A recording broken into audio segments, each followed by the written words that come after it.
Rama Rama Hare Hare Hare Krishna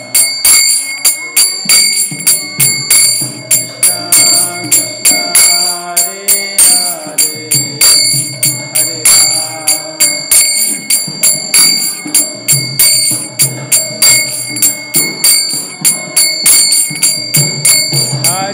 Krishna Hare Krishna Krishna Krishna Hare Hare Hare Rama Hare Rama Rama Rama Hare Hare Hare Krishna Hare Krishna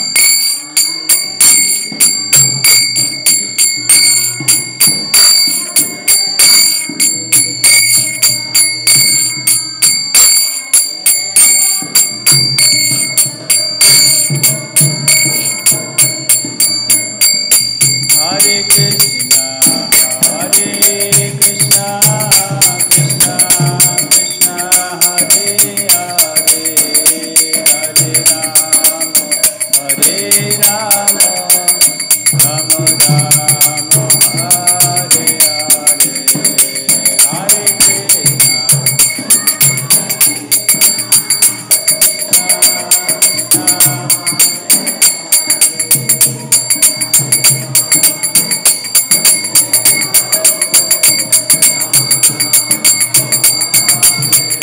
Jaya Radha Vallabha Radha Vallabha Sri Radhe Jaya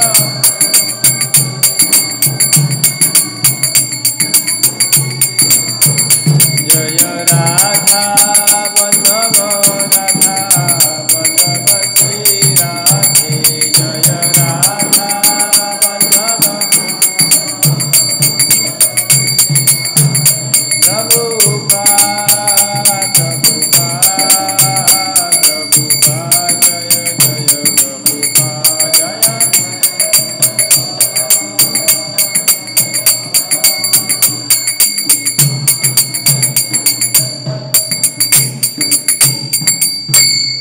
Jaya Vishnupada Brahmachari Ashram Stotra Satsi Śrīmad Bhāgavatam Bhaktivedanta Swami Prabhupada ki Jai Jaya Nitila Pravishta Vishnupada Brahmachari Stotra Satsi Śrīmad Bhaktivedanta Saraswati Thakur Maharaj Prabhupada ki Ananta Koti Vaishnava Vrinda ki Jai Brahmachari Haridas Thakur ki Prem se Gaur Shri Krishna Chaitanya Prabhu Nityananda Sri Advaita Gadadhar Srivasati Gaur Bhaktivinoda ki Jai Shri Shri Radha Krishna Gop Gopinath Shyamakund Radha Kundi Giri Govardhan ki Shri Vrindavan Dham ki Jai Shri Navadip Mayapur Dham ki Jai Ganga Mai Yamuna Mai ki Jai Bhakti Devi Tulasi Maharani ki Jai Shri Shri Gaunitai ki Jai Shri Shri Radha Vallabh ki Jai Shri Shri Jagannath Baladev Subhadra Mai ki Jai Harinam Sankirtan ki Jai Melbourne Mahaprabhu Mandir ki Jai Grantaraj Śrīmad Bhāgavatam ki Jai Nitai Gaur Premanandi All glories to Śrīmad devotees, all glories to Śrīmad devotees, all glories to Śrīmad devotees, all glories to Śrīmad.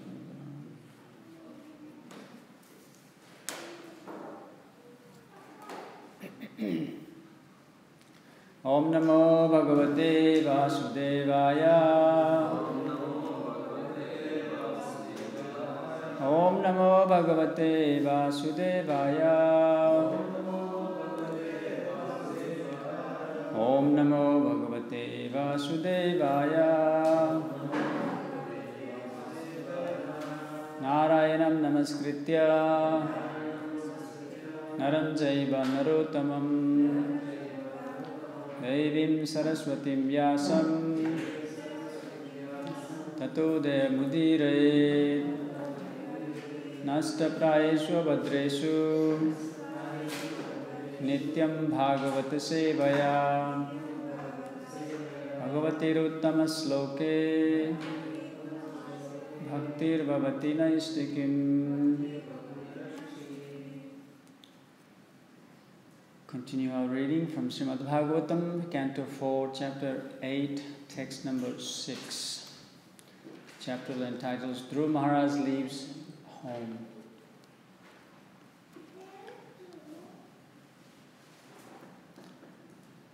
Athata kiryate vamsam. Athata kriyate vamsam. Punya krite kurudvaha. Punya kirte kurudvaha. Swayambhuvasyapi manor. Swayambhuvasyapi manor. Harer amsam sajanmaja. Harer amsam sajanmaja. Athata kiryate pamsam. Athata kirtaye vamsam. Punya krite kurudvaha. Punya kirte kurudvaha. Swayambhu pasyapi manor. Swayambhu vasyapi manor. Harer amsam sajanmaja. Harer amsam sajanmaja. Athata kirtaye vamsam. Punya kirte kurudvaha. Swayambhu pasyapi manor. Harer amsam sajanmaja.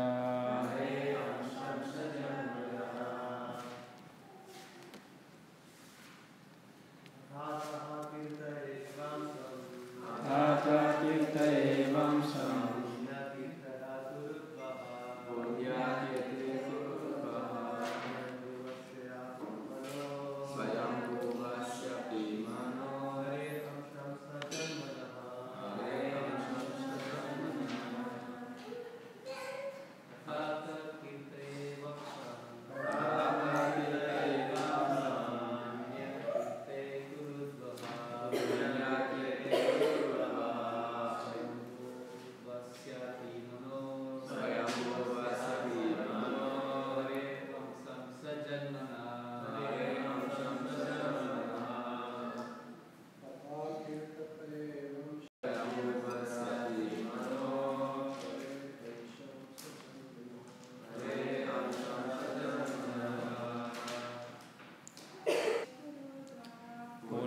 kirte kurudvaha. Swayambhu pasyapi manor. Harer amsam sajanmana.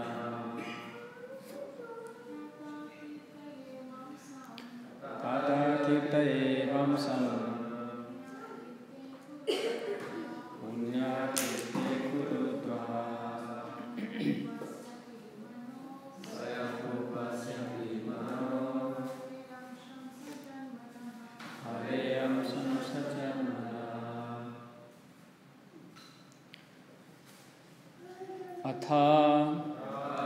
Now, ataha, hereafter, kirtaye, I self-describe, vamsa, O best of Kurus, Swayambhuvasya, of Swayambhuva, api, even, Mano, of the Manu, Hare, of the Supreme Personality of Godhead, Amsa, plenary expansion, Amsa, part of, Janmaja. Maitreya continued, O best of the Kuru dynasty, I shall now describe before you the descendants of Swayambhuva Manu, who was born of the part of the plenary expansion of the Supreme Personality of Godhead. Please repeat the translation. Maitreya continued, O best of the Kuru dynasty, I shall now describe before you the descendant of Swayambhuva Manu, who was born of the part of the plenary expansion of the Supreme Personality of Godhead.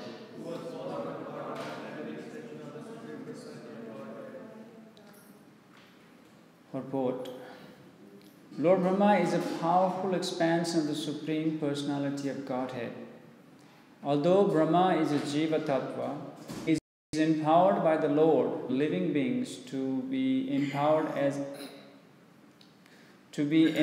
and to act as Brahma. The Supreme Lord Himself appears as Brahma. Brahma is a plenary expansion of the Supreme Personality of Godhead.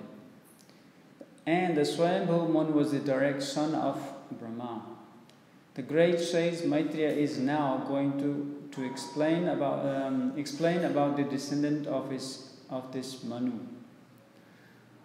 all of whom are widely celebrated as their pious activities.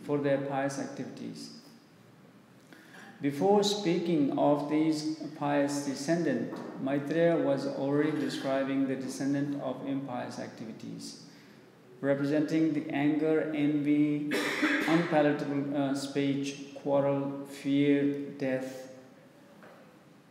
Purposely, therefore, he is next relating the history of life of Dhruva Maharaj, the most pious king within this universe.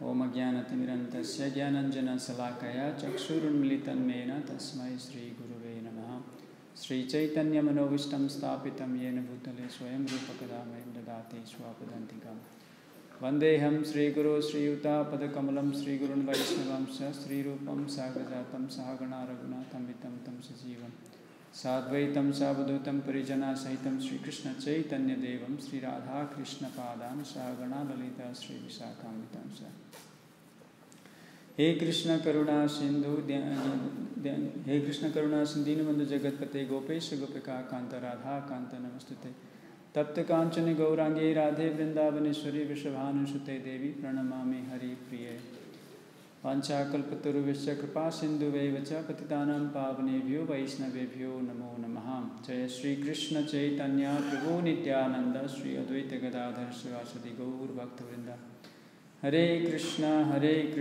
Krishna Krishna Hare Hare Hare Rama Rama Rama Hare Hare Athata kiryate pamsam punyakrite kirtet kurutvaha swayambhuvasyapi manor hare amsamsa janmaja. Maitreya continue, O best of the Kuru dynasty, I shall now describe before you the descendant of Swayambhuva Manu, who was born of the part of the plenary expansion of the Supreme Personality of Godhead.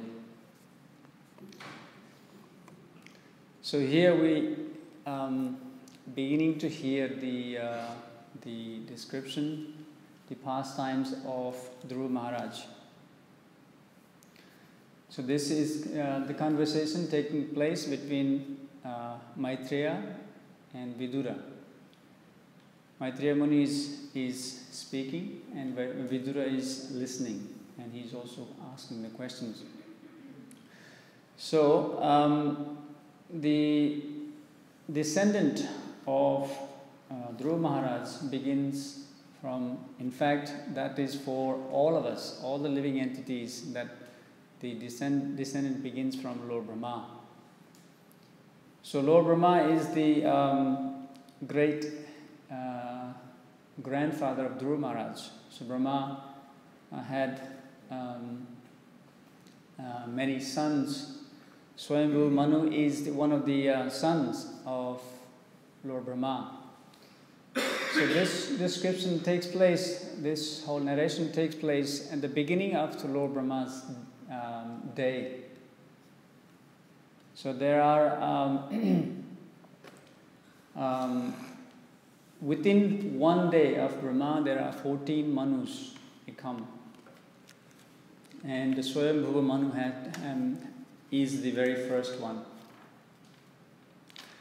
So in Prabhupada explains in a purport, and he's saying that Lord Brahma is the plenary expansion of Lord, so the Krishna. Brahma is a very special position within this universe, that he is the first created being in the universe when the creation takes place, and he is the empowered personality to assist with assist with the universal creation. He is also a secondary creator. Lord creates the first. He is the primary creator. He creates all the elements. Everything is provided to Brahma, just like a pottery or pot. All the ingredients are created, like water, clay. Everything is there. The potter, what he does is puts all this together, makes it into a beautiful pot. Similarly, Lord Brahma he creates.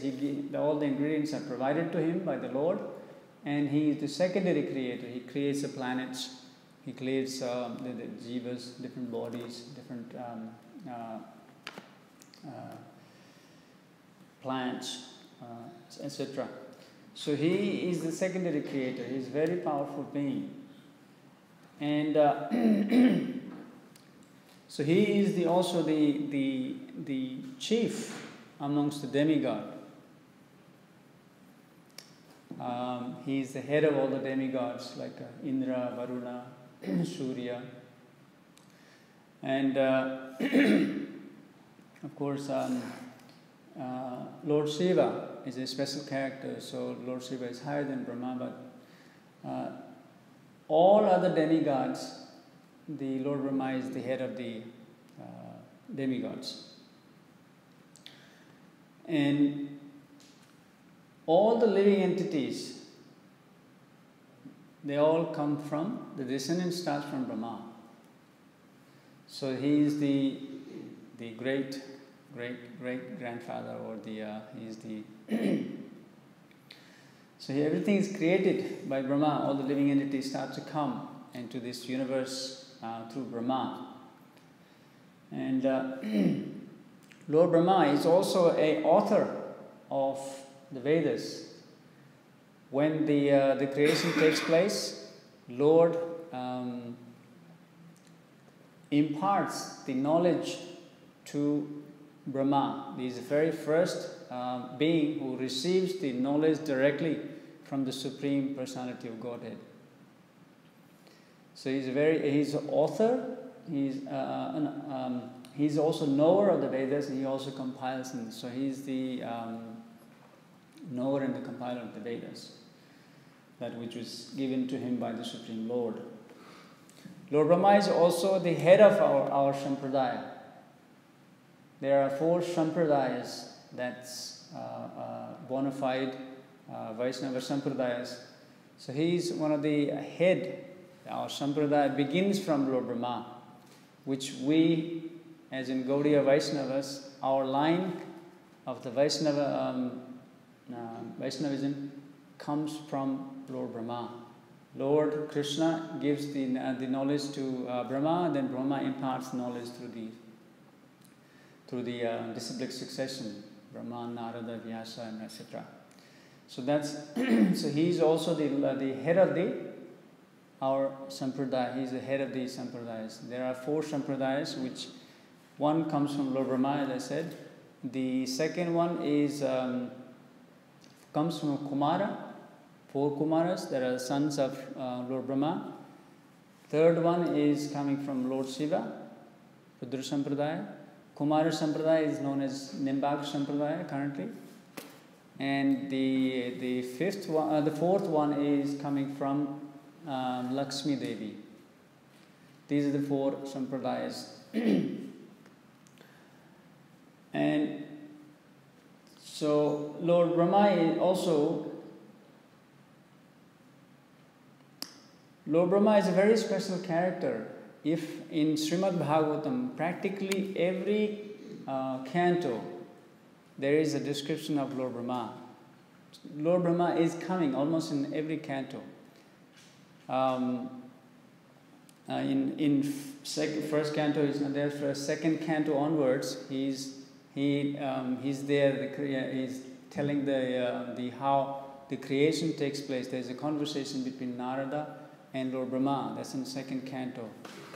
Third canto also we hear he comes. His description is there as a father of Swayambhu Manu. Then he asked them to create. He asked them to. So there is the description of Lord Brahma in the third canto. Fourth canto also we're hearing how he's there in the pastimes of Daksha we just heard. Fifth canto, he's also there. He's telling Priyavrata Maharaj. He's giving instruction to Priyavrata Maharaj to come and rule. We'll hear in coming months. Similarly, in the sixth canto also there is description. Seventh canto is there also as in the description of Prahlad Maharaj. He's also coming there. He's praying, offering prayers to Lord Nrsimhadev. Seventh canto, eighth canto is also there. Ninth canto in the pastimes of Bali Maharaj, etc. So in 10th canto, of course, there's a whole pastime. So Lord Brahma is glorified. Lord Brahma is described in practically every canto of the Śrīmad Bhāgavatam. So he's a very special personality in a creation. He's so to be in Śrīmad Bhāgavatam, it's not an ordinary person. It's not everybody is mentioned. Very special devotee. So Lord Brahma has got a very special place. Lord Brahma also has got a very long lifespan. He lives for, do you know how many years? 3 Yes, 311 trillion years, our years. That's his lifespan. Yeah, it's a long time. As I was mentioning in the previous class, that we have a better opportunity than Lord Brahma to, in terms of life, how long it takes for us to go back to Godhead, back home back to Godhead. We have within short span of time, we are able to go back home back to Godhead. If Brahma wants to go back to Godhead, he has to wait 311 trillion years. Then he can go back home back to Godhead, if he's a pure devotee. So we have a very, and within very small span of time, we can go back to Godhead. So Brahma has to wait for 311 trillion years before he can go. So, and Lord Brahma, being such a special, very special personality, being very powerful personality, what is his prayers? How does he pray to Lord?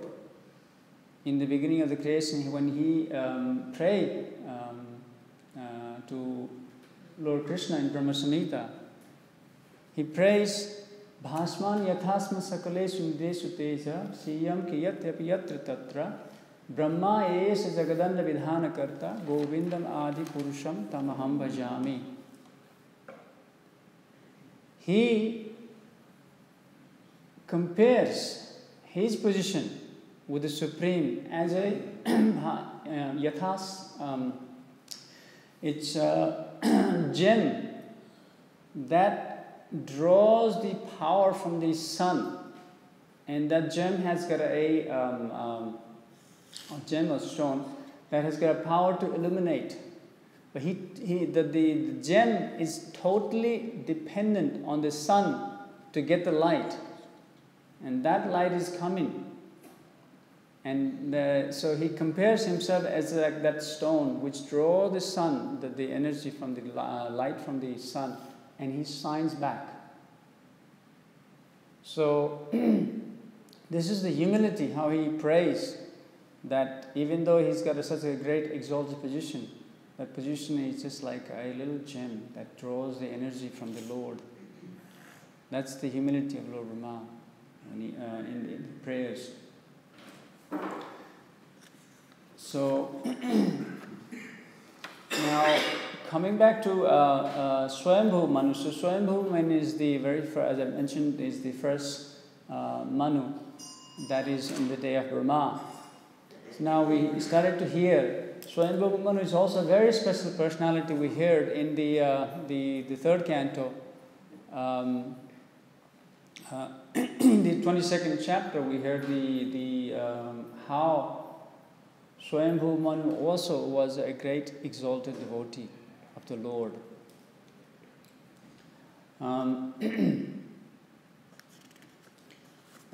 In the text number,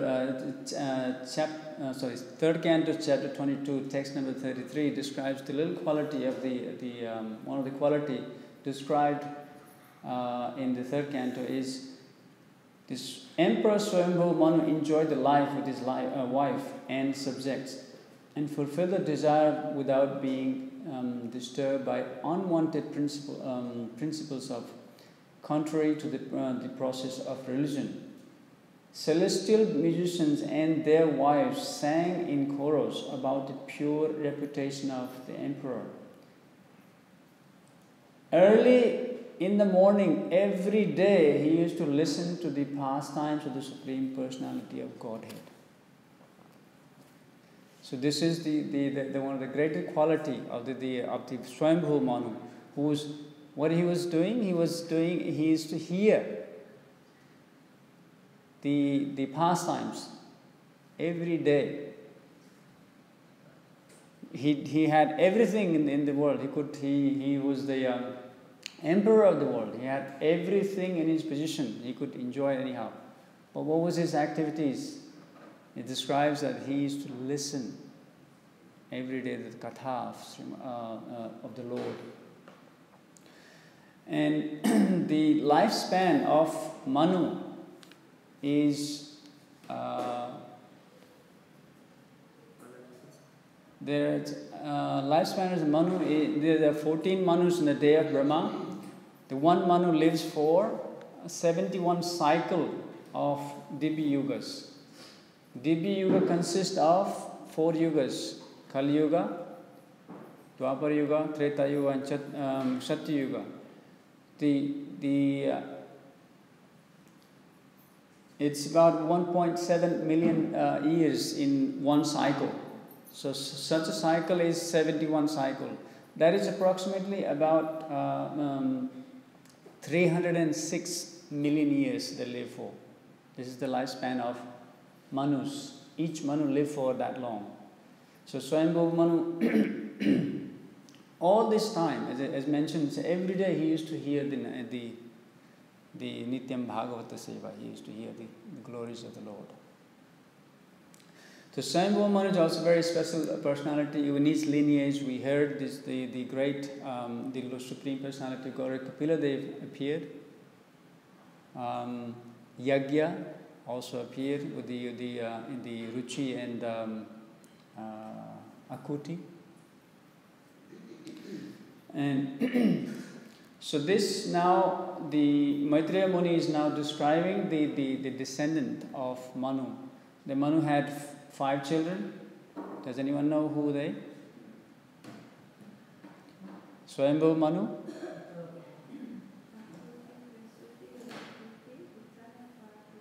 Yes. So Swayambhu Manu, so Manu had the 5 children, was the Priyavrata Maharaj, Uttanapad, Akuti, Prasuti, and Devahuti. So we already heard the narration of all the daughters. Now he's beginning, the Maitreya Muni is beginning to start the descendants of sons of Swayambhu Manu. So now he is starting to hear the pastimes of Dhruva Maharaj, who was the father. Dhruva Maharaj's father was Uttanapad.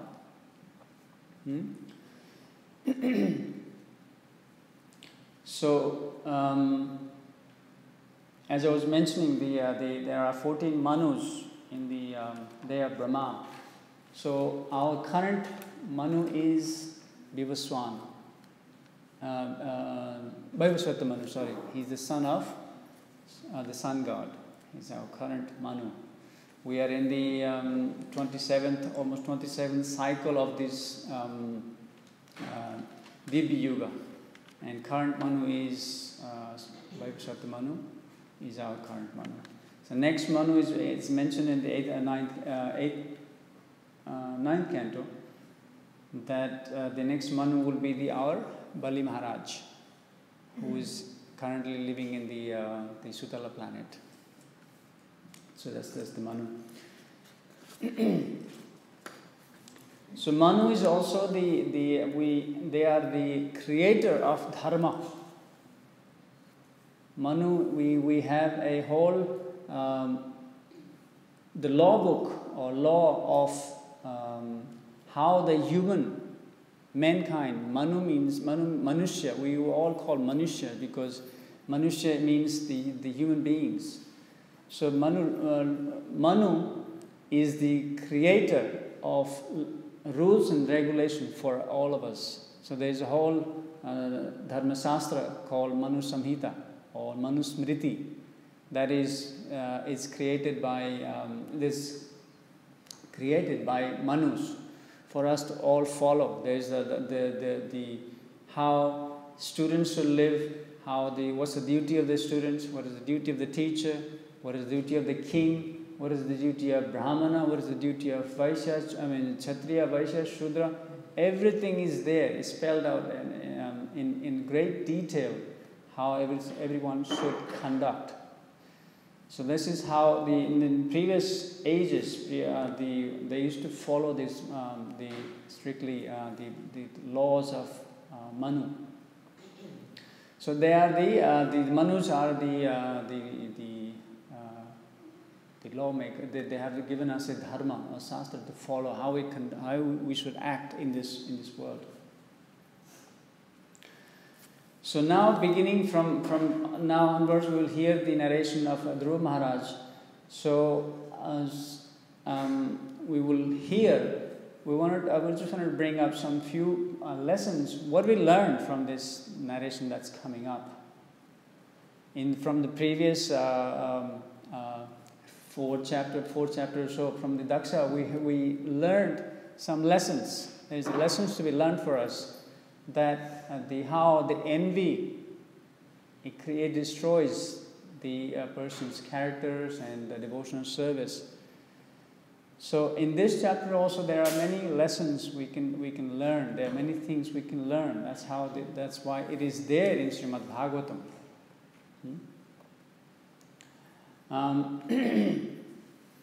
So narration begins of Dhruva Maharaj that Uttanapad had two wives, was Suniti and Suruchi. They are the two wives of Uttanapad. And each wife had a son. Suniti had a Dhruva Maharaj and Suruchi has Uttam. They are the sons. So narration, it's described that once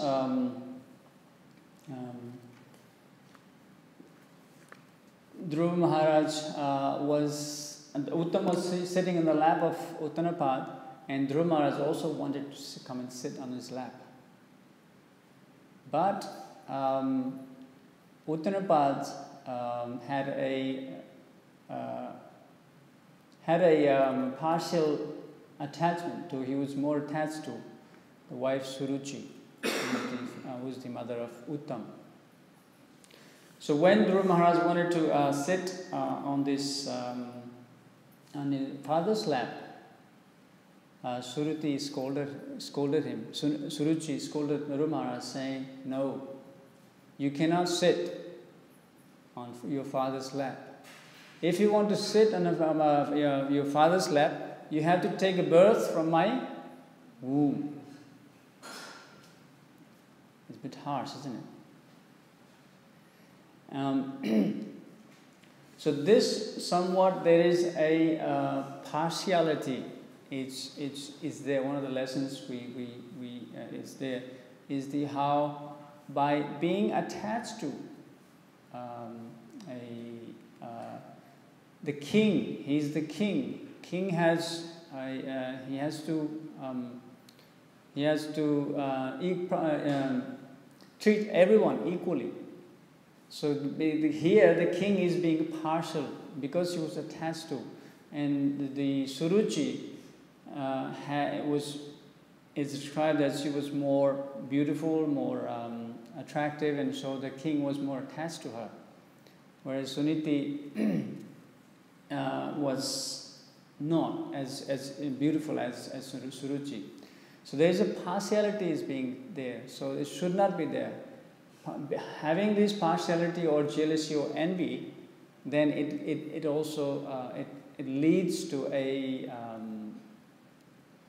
distraction, leads to a not very good result. And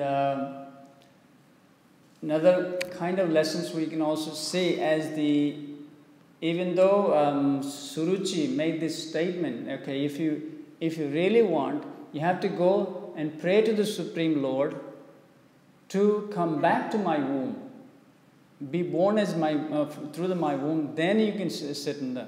So it was like for a Kshatriya, it was it's a humility. I mean, it's a humiliation. Sorry. Insult. Yeah. So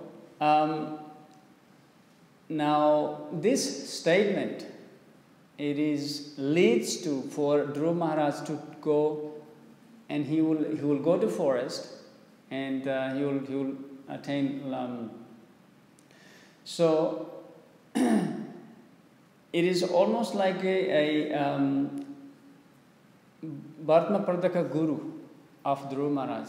So Suruchi has insulted him, but this humiliation or insult, it is Dhruva Maharaj actually gets the darshan or gets the Lord. He attains the Supreme Lord. So indirectly it is the Bhartma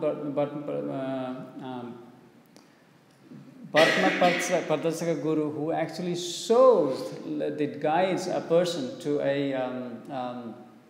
to perform a devotional service. Similarly, we hear in the pastimes of Bilvamangal Thakur.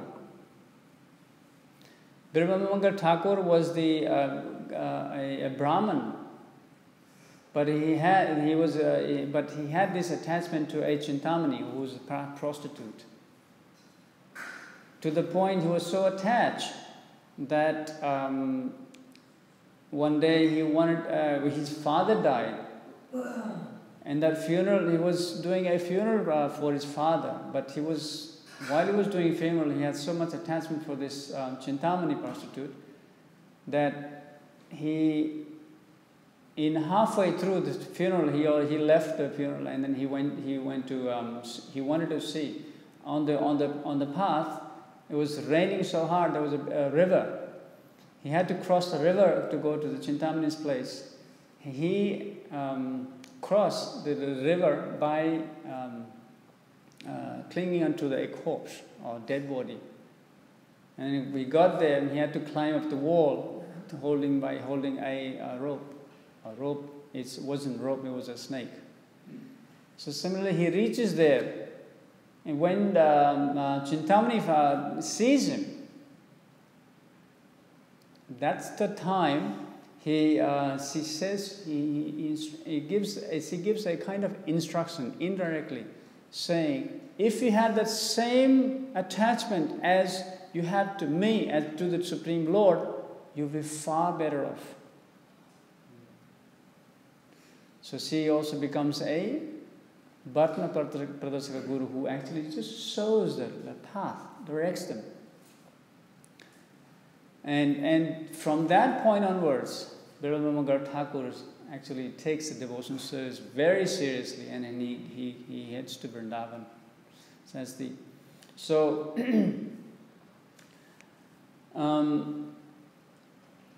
the lesson we also learn from this is the determination. Dhruva Maharaj is just 5 years old. He hears this insult from his stepmother. What is he? So he has this determination, okay, even though I am so young, but young and 5 years old, but the Kshatriya spirit is there, the determination. Okay, now I'm been humiliated, I've been insulted. So he goes. And another lesson we learn is that the Dhruva Maharaj goes to the forest, goes to the forest, but there's a Narad Muni comes in the picture. So any spiritual activities we want to perform, we need to have a guru. That's another lesson we learn. Because Narad Muni instructs Dhruva Maharaj how to perform, how to do the devotional service. He tried to convince him, so you're just a small boy, go home, you just go and play. No, Dhruva Maharaj said, no, I'm determined. I want to... his motive for performing was a kind of material. What did he wanted? He wanted the kingdom better than his father, grandfather and great-grandfather, which is Lord Brahma. He wanted the kingdom higher than that. What is it? He just wanted to, there was just the whole thing started just because he wanted to sit in the lap of his father. He was not able to. Now he's got a determination. His mother said, okay, if you want to get higher kingdom, then if you want to get better, you have to approach the Supreme Personality God. He's the only one who can fulfill your desire. That instruction got deep in his heart of the Dhruva Maharaj. That's why he goes to the forest. And then where he meets Narad Muni. Narad Muni gives him the whole instruction. He instruction on how to do the meditation. And he even gives the mantra. You'll find later on it says, Om Namo Bhagavate Vasudevaya. This is the mantra that Narad Muni gives to Dhruva Maharaj to perform, chant, while he was doing meditation. So this is, so the Guru is also very important to progress, to make a spiritual advancement. It's needed. And another lesson from here is, even though we have a material desire, still, who do we approach? We approach the Supreme Personality Godhead. As in Śrīmad Bhāgavatam in 2nd canto, Sukadeva Goswami mentions, Akama sarva kamo bha, moksha kama udaradi, tibrena bhakti yogena, yajeta purusham param. Akama, you have no desire. Sarva kama, you have all desire, all the material desires. Yeah? Moksha kama, even you want a liberation, still you worship the Supreme Lord. So this is the case where Dhruva Maharaj is worshipping the Supreme Lord with the sarva kama, you can call it, with a desire, wanting some material gain.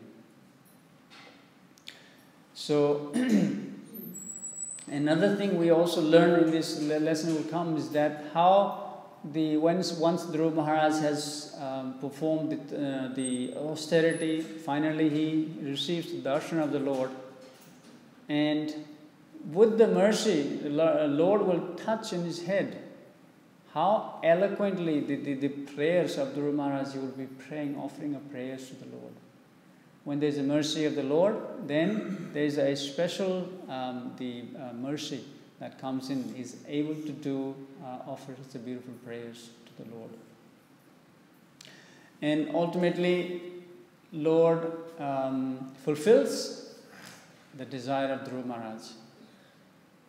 Not only he later on he will be ruling ruling this earth for 36,000 years, And after ruling, he will be given a whole planet which is higher, better than Lord Brahma, Dhruvaloka. So he receives. He went to the. He had a material desire. The Lord has fulfilled that desire also. So that planet is eternal. When the destruction takes place at the end of the Brahma's day, that planet is not destroyed. The Brahma still lives. So this is the lessons of Dhruva Maharaj in this pastime that we're coming to hear. There's a very beautiful narration. We'll be hearing from the different speakers, wonderful how it is this great chapter of these pastimes is coming. We'll be able to hear. So, Bhagavatam is full of this great narration. This is for our own purifications. So we will be hearing. So I'll probably end here, stop here, and if there's anybody has any questions, comment, or corrections. Okay, good. Okay, Krishna. In Śrīmad Bhāgavatam, it is mentioned that we can understand Srila Prabhupada's books only by a pure devotee. Then if we do distribution and people read by themselves, how do we expect them to come into Krishna consciousness? What is the question? So the question is, in Srila Prabhupada's books, it is mentioned that in order to understand the Prabhupada books, Guru, some teacher or Guru has to explain. They will know better if they hear from. But when we distribute books in the street, these people in general, how do they understand these books? Correct? Is that a question? Yeah. So there's a gradual process. When they read the book, they will understand something. These books, they will begin. It's like beginning to understand how the spiritual knowledge is. And as they read further, and they will understand more and more, but they will have also the opportunity. They will also, if they are serious enough, they will also contact. They will come to the temple, and they will come to contact the devotees, and then they will start making further and further. So when they receive a book in the street, it's the beginning. They will read, they will understand, and when they have further, they are more serious, and they want to understand more, they will also go to the temple, or they will contact the devotees, and then that's how they will start progressing. So this is how. Yes. Brahma is the king of the demigods because he created everyone. Mm-hmm. So why does Indra is the king of the demigods? So the question is, Brahma is the head of the demigods, and why Indra is known as the king of the demigods, correct? Yes? Brahma is the chief of all the demigods, yeah? And the Indra is the king of heaven. Is the planetary system in this opportunity. He's the king of the heavenly world. But Lord Brahma is in charge of the whole universe. So that's the difference. So Brahma is higher than Lord Indra. Even though Indra is known as king of heaven, he's in charge of specific heavenly planets. Yeah, but Lord Brahma is in charge of the whole universe. So all the planets, there are 14 planetary systems.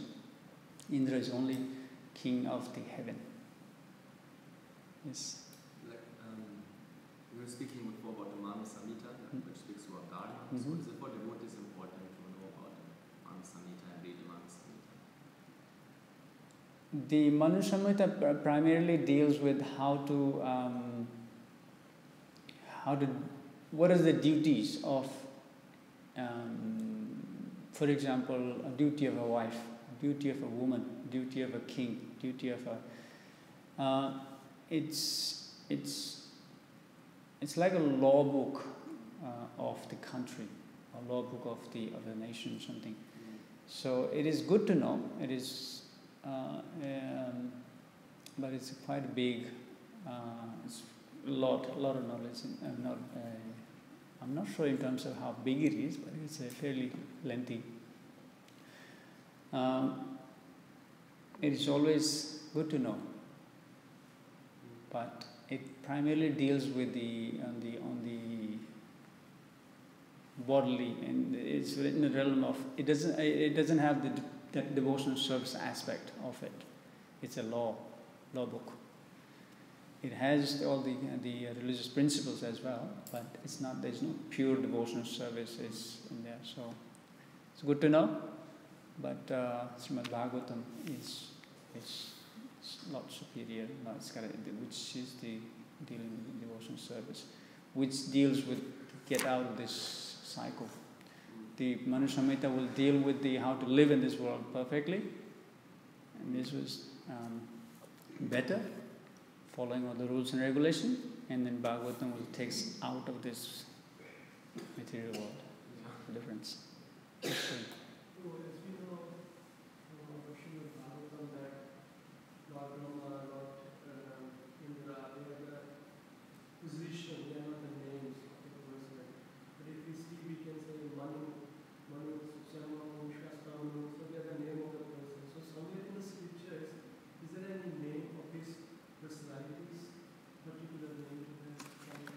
Manus?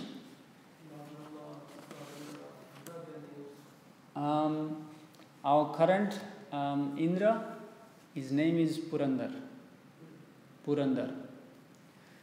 Already I've got that information that says 14 Manu, the name of the 14 Manus, and the Indras of that each Manu.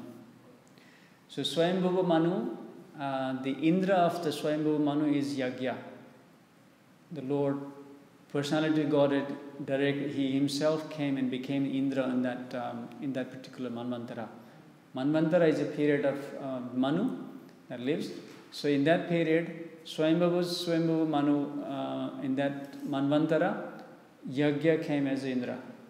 Lord himself became Indra because there was no qualified person to become Indra. So the first Indra is Yagya. The second Manu is Surochisha. Manu is the second Manu after Swayambhuva Manu. So the Indra of that Manu is Vipaschita. Third Manu is Uttam Manu. And the Indra of that Manu is Sushanti. Is the Indra. That's the name of in that particular Indra and that Manvantara. Fourth Manu is the Tamasa Manu. The Indra of that Manu is Sivi Maharaj. That Sivi Maharaj we hear from in the 9th canto. That Maharaj becomes the Indra on the 4th Manu. Fifth Manu is Raivata Manu. The Indra of that Manu is Vibhu. Name Vibhu. Sixth Manu was Chakshusha Manu, and the Indra of that Manu is Manojava. That's the Indra's name. So currently we are on the Vaivashrata Manu. Our current Manu is also named as Shraddhadev. The name of the Indra, our current Indra is Purandara. I think in the song of Gaura Arati, there is a mention name the Purandara, is it? So there is the name of our current Indra is Purandara. The next Manu comes in after this. Our current Manu is the Savarni Manu. The Bali Maharaj will become a Indra of next Manvantara. The 9th Manu is the Daksha Savarni. The Indra is Adbhut. And the 10th Manu is a Brahma Savarni. The Indra is named as Santi. The 11th Manu is Dharva Savarni. the Indra would be Visha. 12th Manu would be Rudraputra Savarni. The Indra would be named as Ritudhama, is the Indra of that. And the 13th Manu is Ruchi or Deva Savarni, and there will be a Indra will be Devaspati, is the Indra of that 13th Manu. The 14th and the final Manu would be a Bhoma or Indra Savarni. The Indra would be named Suchi. So this is the it's in the 9th canto of Śrīmad Bhāgavatam. I think it's all the future Manu and the current Manu all described. That's in the Śrīmad Bhāgavatam.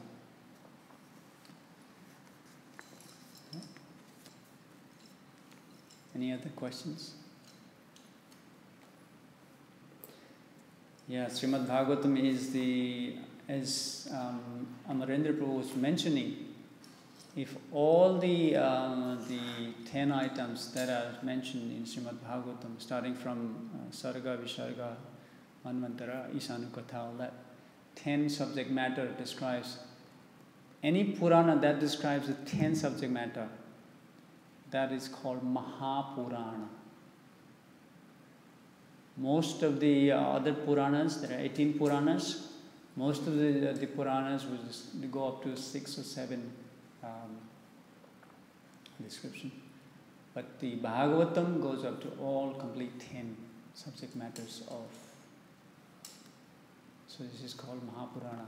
Everything is in there, complete. Yes. Okay. So we'll end here. Śrīmad Bhāgavatam ki jai, Srila Prabhupada ki jai, Thy Gaur Premanande.